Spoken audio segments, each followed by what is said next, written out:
Hello, hello, hello, and welcome to Opal Rose Oracle. Happy Sunday, Sunday fun day. And it is, in my world at least, and I hope it is in your world too. I hope you've had a beautiful weekend thus far. And today, it's more of a conversation. I'm just hanging out, and I was inspired to go live and talk about sadhana. What is that? What do you do? What can you do in a sadhana? And what does it even mean? And so that's why we're here, to kind of explore. And this is also an invitation. Tomorrow morning at 5 a.m., I'm going to be going live and hosting a traditional Aquarian sadhana. And so yes, it'll start at 5 a.m. And if you aren't able to tune in and now I'm getting ahead of myself. I love you.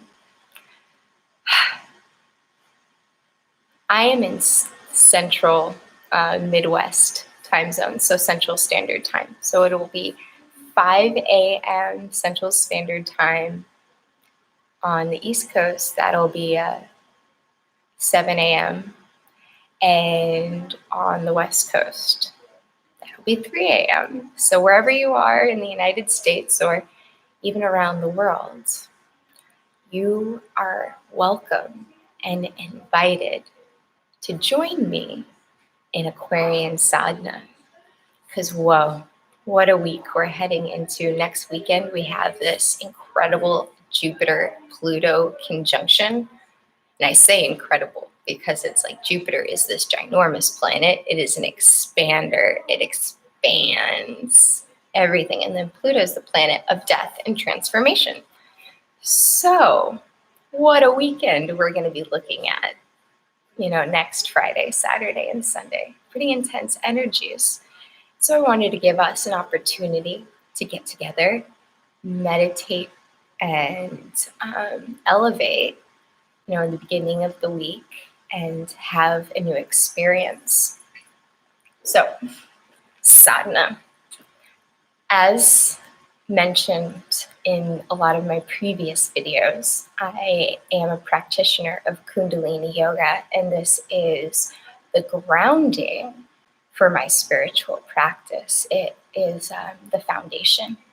Now, it is not my roots. My roots are in devout Catholicism, and I left that when I was about 15 years old and went into spirituality and exploring different paths and traditions and philosophies. And through the process, spirit and me and yoga, we came together and my world changed. And my spiritual journey and how I got to my now is probably a video for another time, because that is a topic in and of itself. But so sadhana. Sadhana is, for one, Sanskrit for a daily spiritual practice. And in the Kundalini Yoga tradition, we practice an Aquarian sadhana that was given to us by our teacher, Yogi Bhajan, and it has a whole bunch of meditations. It has a beginning, it has a middle, it has an end, it has this whole structure to it. And we'll go over that Aquarian sadhana structure to give you kind of an idea. But beyond Aquarian sadhana, we are going to get into the idea of having our own personal sadhana, meaning having our own personal spiritual practice, and how important it is and how grounding it is. So sadhana, in the traditional Aquarian sadhana sense, we start every morning with cold showers. That's called Ishnan. It's hydrotherapy. It gets everything flushing and wakes up your nervous system. Look up Ishnan in hydrotherapy, and cold water therapy is highly potent practice in and of itself. And traditionally, that's how we start our day. We have our cold shower. We have a few exercises that we do even before we get out of bed. And then we dress in our whites, which is tradition for sadhana. And then we go to our prayer space, whether we have a gurdwara or just like an altar, or wherever we practice. And we begin with Song of the Soul, Japji. Japji is like one big, long meditation made up of mini meditations called puris. And these puris are, there's 40 of them. And each one addresses a different facet of our lives, which is why I personally love Japji so much. And I want to take this time to kind of go through the puris and just share, as we're singing this, what we're actually covering. Like, why are we chanting this? Japji starts with the Mool mantra, which we've chanted before. I think I've mentioned the Mool mantra. It is the root mantra, Mool meaning root. And that mantra is the fate killer. It removes fate and changes the destiny to complete prosperity. So that's even to begin your day. You're like, all right, we're going to kill fate. We're going to change our destiny. No matter what was written in our natal chart, no matter what was written in our stars, no matter what our luck is, energetically, we address that first thing in the morning with Mool mantra to alter our destinies to destinies of complete prosperity. From the Mool mantra, we go into the first pari. This is the pari that covers total knowledge. The total knowledge is God, and ecstasy is contained in this pari. It is the antidote to depression. It will lift you from the deepest depression, insecurity, nightmares, and loss. I don't know a single human on this earth that deals, or who has yet or doesn't deal with insecurity, depression, loss, fears. It's a part of the human experience. And so we have a pari that helps us cope and rise above such challenges. From the second pari, this imparts patience and stability. The third pari transforms insufficiency into sufficiency, turns depression into elevation, transforms low self-esteem into complete self-confidence. Again, energetically, we're building ourselves up. The fourth pari blesses those feeling trapped in poverty and lack of means. It blasts through these trapped feelings like a thunderbolt from the blue. Now, I want to say these puris can also be meditated on individually. Usually meditate on them 11 times, or sometimes like the 25th pari, which is another prosperity pari. That one can be chanted 25 times for specific energetic potency and strength. So the fifth pari must be recited when you feel a sense of failure with yourself. When you feel that you are not up to the job, this pari will give you success. Sounds like a great pari for when we have the case of the Mondays. Just saying. There's so many times where we are like, I know I got to do this, but I don't know if I have the will to do it. This is a pori that helps strengthen that will so that we can be successful even when we don't feel up to the job. The 6th pori dispels limitation. Recite it when you feel limited, cornered, trapped, or coerced. So given the energy of this mass quarantine and this global shutdown that we're all in, I can very easily see how this pori would be beneficial for all of us. Being so shaken out of our routines and many of us quarantined to our homes, we can feel a little trapped, a little stir crazy, especially since it's spring and things are coming alive. We want to come alive too. The 7th pori is when you suffer from greed, madness for power, overbearing expectation, and the need to control.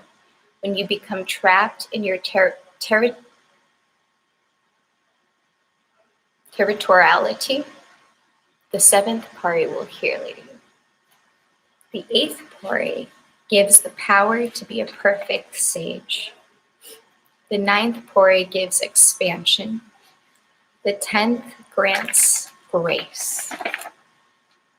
The 11th gives virtue.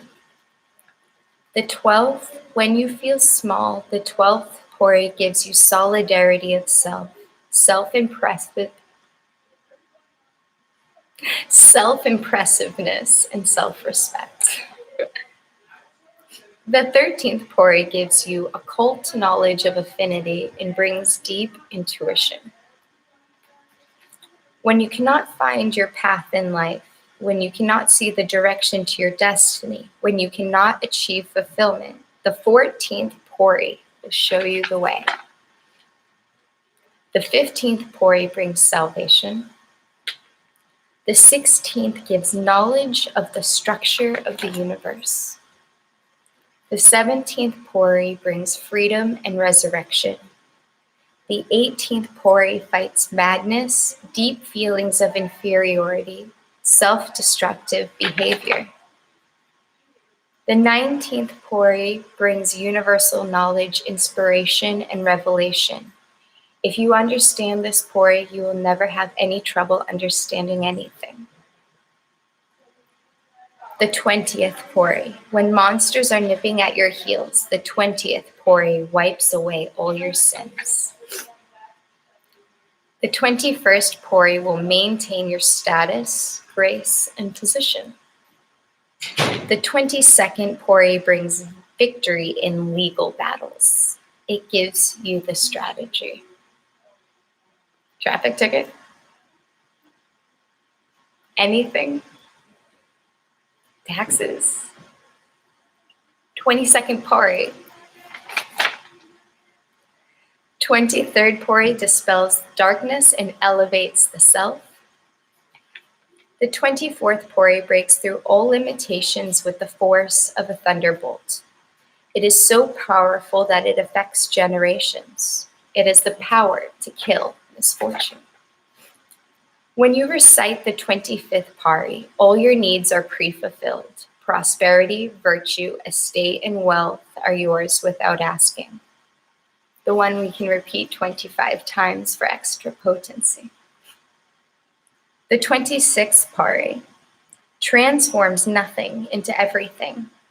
In your business, it banishes loss, misfortune, and misery. So for all my entrepreneurs out there, I promise you I can enunciate. Just not this morning, apparently. But for you entrepreneurs, the 26th pori, dynamite. The 27th pori, when you are stuck and cannot see the window of opportunity before you, the 27th pori shows you the way. It removes obstacles and destroys hurdles. So if you're ever in that 8 of Swords energy and you have no idea how to get yourself unstuck, the 27th pori will help you. The 28th pori is the strongest permutation and combination of words in the world. It unites you with God. And we'll talk about words and their power in a little bit. The 29th Pori is a shield of protection. It protects you from your enemies by simply vaporizing those who wish you harm. So neutralizing those who would wish you harm. The 30th Pari places you upon the throne of divinity. It makes you a sage and a saint. The 31st Pari pulls all virtues from the heavens. The 32nd Pari pays your debts and completes your karma. The 33rd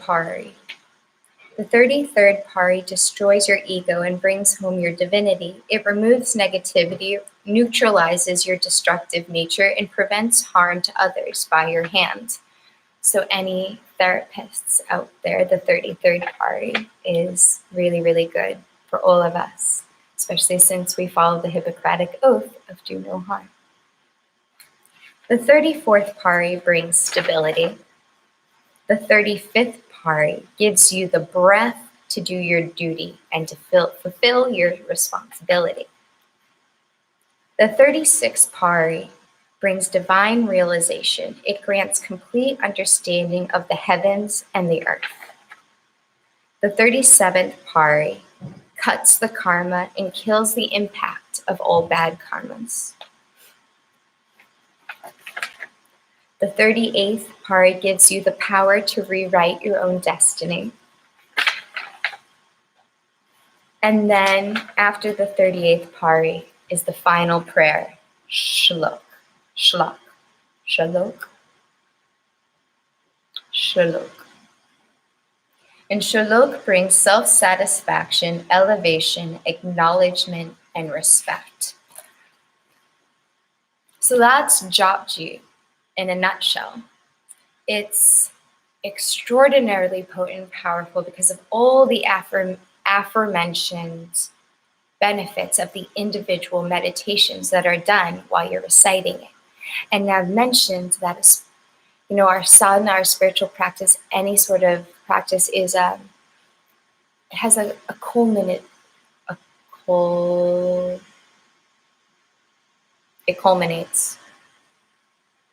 Again, my words today. I'm in my own personal Mercury retrograde, so thank you for your patience.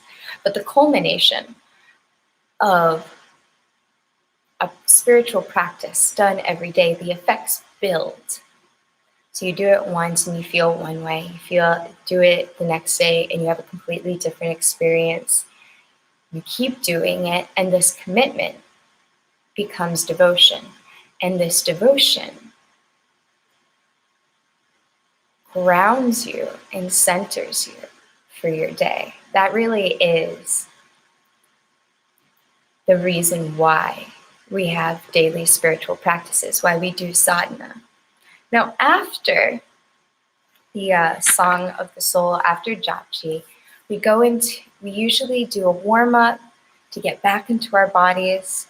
We'll usually do like a brief kriya to, really, really get our bodies going and ready to sit still again for meditation. Then we do the 7 Aquarian mantras. Now I'm going to give you the traditional time breakdown for each of them. 5 out of the 7 mantras are chanted for 7 minutes. The 6th mantra is chanted for 22 minutes. And the 5th mantra, or the 7th mantra, is chanted for 5 minutes.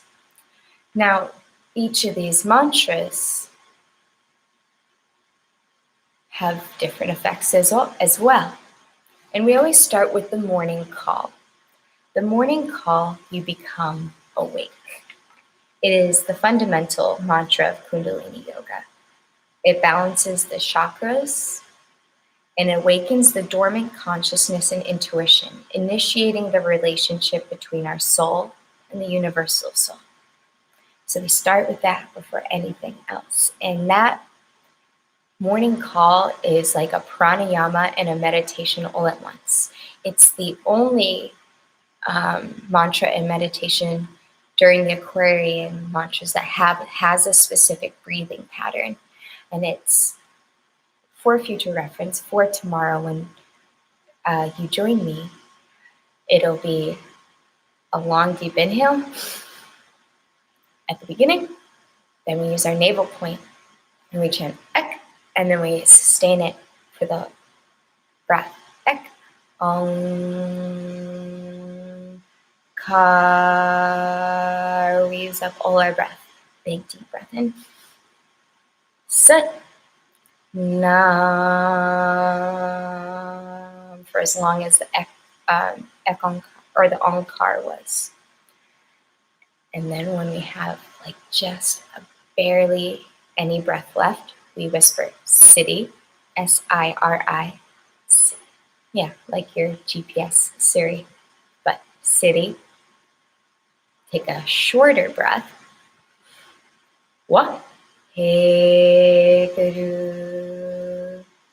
And that is the beginning of the Aquarian mantras. We're wakening up those chakras, connecting to divinity, and from there we chant Vayanti, Vayanti Kayanti, and we become still.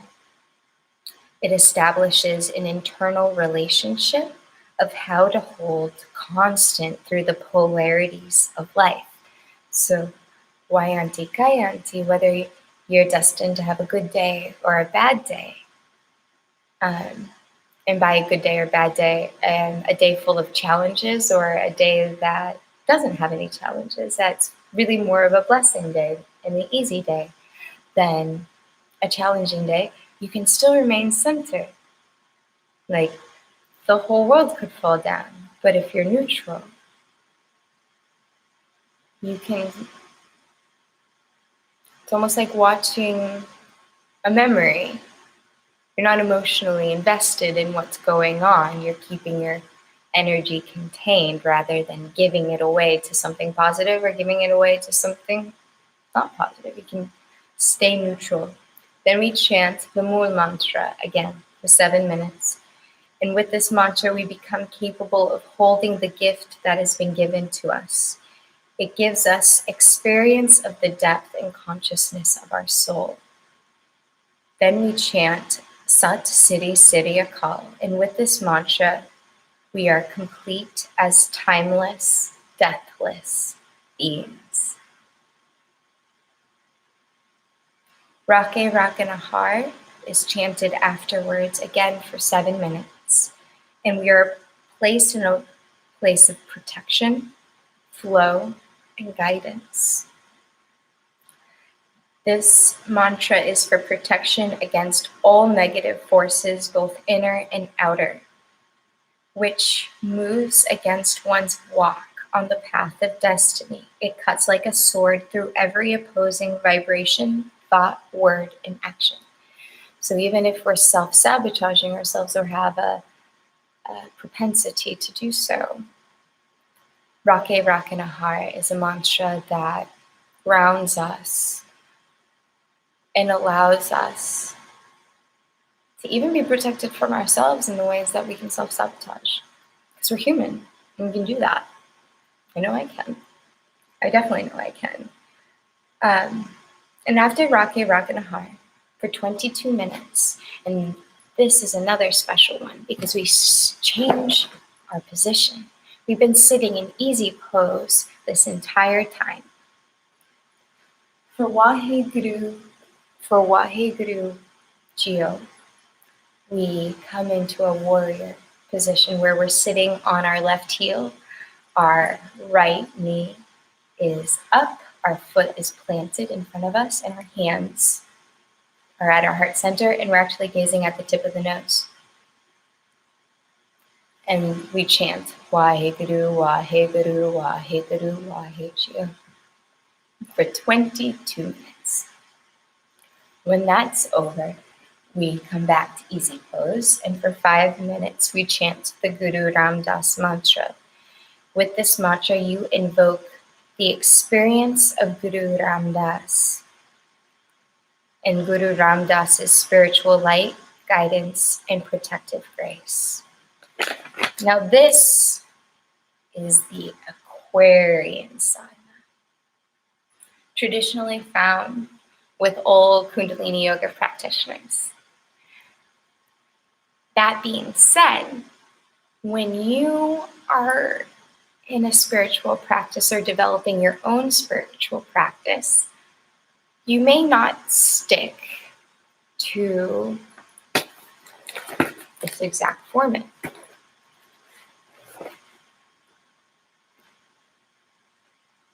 I'm going to jump back a little bit. So thank you for bearing with me. So, traditional Aquarian sadhana. When is it practiced? This is not a trick question. Traditionally, it is practiced between the hours of 3 and 7,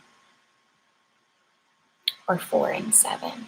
You kind of wake up at 3 to get yourself ready, do the whole cold shower prep thing. And then by 7, by 4 a.m., you're starting Japji and doing your personal practice, the Aquarian mantras, your Kriya, your warm-up, whatever you choose to do. Or if you're participating in a group sadhana, whatever the facilitator had planned for that morning. Now, do you have to practice it between 4, 3, and 7? Well, it's helpful. It's helpful, and these hours have a special name. The Amrita Vela, Amrita, sweetness, the time of sweetness.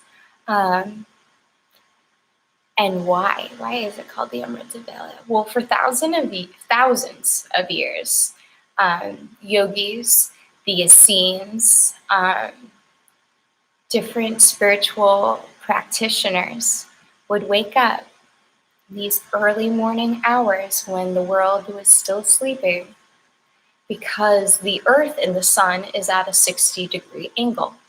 That 60-degree angle between the earth and the sun creates a time where it is where our receptivity is heightened. We as humans are more receptive to divine guidance, spiritual guidance, and insight. So for thousands upon thousands of years, humans have been waking up at these hours to connect to the divine. But yogis and Essenes and other spiritual practitioners are not the only ones who wake up at these hours to get a head start on their life.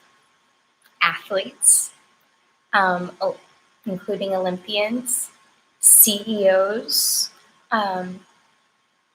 big stars in the field of the world often call these hours, CEO hours. Where you get up and you get your day started and you do your exercise, you do your routine, you plan your day all before the day hasn't even started. By the time you're joining the rest of the world, you've gotten so much more done and everyone else is just having their coffee. You're like, oh, I'm ready for, a 30-minute nap while you have your coffee, because they've gotten so much done between that 3 and 7 hour. I just thought it was a very, very, very interesting synchronicity between the success tools that, CEOs and millionaires and billionaires use to stay on top is the same hours that people of prayer and practice use to connect to the divine. It's that receptive hour, and the hours repeat on the other side of the clock. The hours between 4 and 7 p.m. is also a very traditional time for many paths to pray. Now, do you have to practice a sadhana during 3 to 7, 4 to 7. No, you don't. It is not the law. And the best part of it is when it's your practice and you're doing what works for you and your schedule and your circadian rhythms. Maybe you wake up at 6 and do something from 6 to 9. Maybe those are better hours for you. It really does get to be very individual very fast, especially when you're trying to create a habit that is to become a devotion and a commitment to self. So, does a sadhana have to follow, well, I painted my binder. Does it have to follow the strict guidelines? Do you have to start with Japji? Do you have to chant all the Aquarian mantras? No.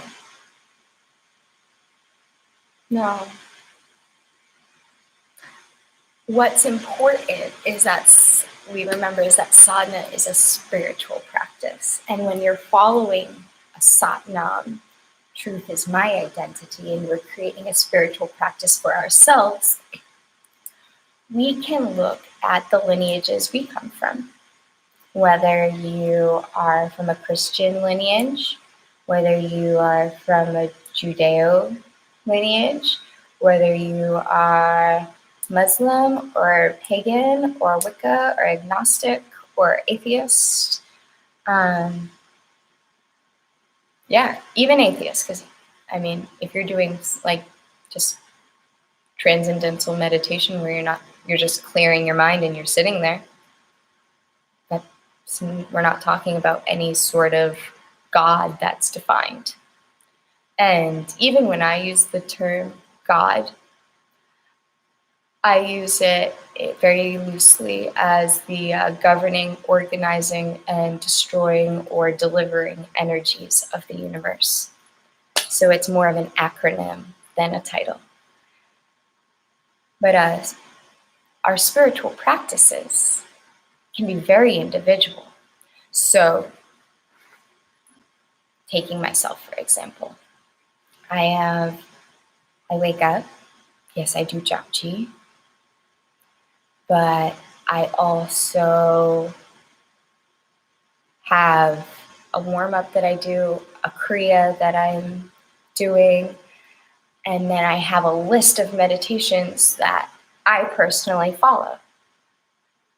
And then I will chant a few rounds of the Aquarian mantras just to get the vibration in my energy fields. But I have my own things that I do every day. That is not in this book. And it doesn't necessarily have to be Kundalini yoga meditations. I do Ho'oponoponos in my sadhana. I pray a version of the Hail Mary. And I say a version because I was channeled to change the wording. Because there's some patriarchal wording in a lot of old prayers that when you look at, need to be reworked a little bit. It doesn't make sense to demonize the divine feminine when you're praying to the divine feminine. So, for example, Hail Mary, full of grace, the Lord is with you. Blessed are you amongst women, and blessed is the fruit of your womb, Jesus. Holy Mary, Mother of God, pray for us sinners now and at the hour of death. Okay, that's the traditional phrasing of that prayer. I do not say it that way because I do not agree with it. 1, the root word of sin is moon. And sinners were the followers of the moon in lunar cults and ancient paths that honored and respected and adored and venerated the divine feminine. So I do not use that word. I will never demonize the divine feminine in that way or perpetuate that cycle of demonization of the divine feminine. So, that being said, I changed those lyrics. Also, when I prayed to Mary, has nothing to do with her quote unquote son. So, my version of the Hail Mary changes. That and the concept of death. Death is us just leaving this three-dimensional reality. We never really die because we always have been. Our bodies haven't always been. This is finite, but what makes us us is infinite.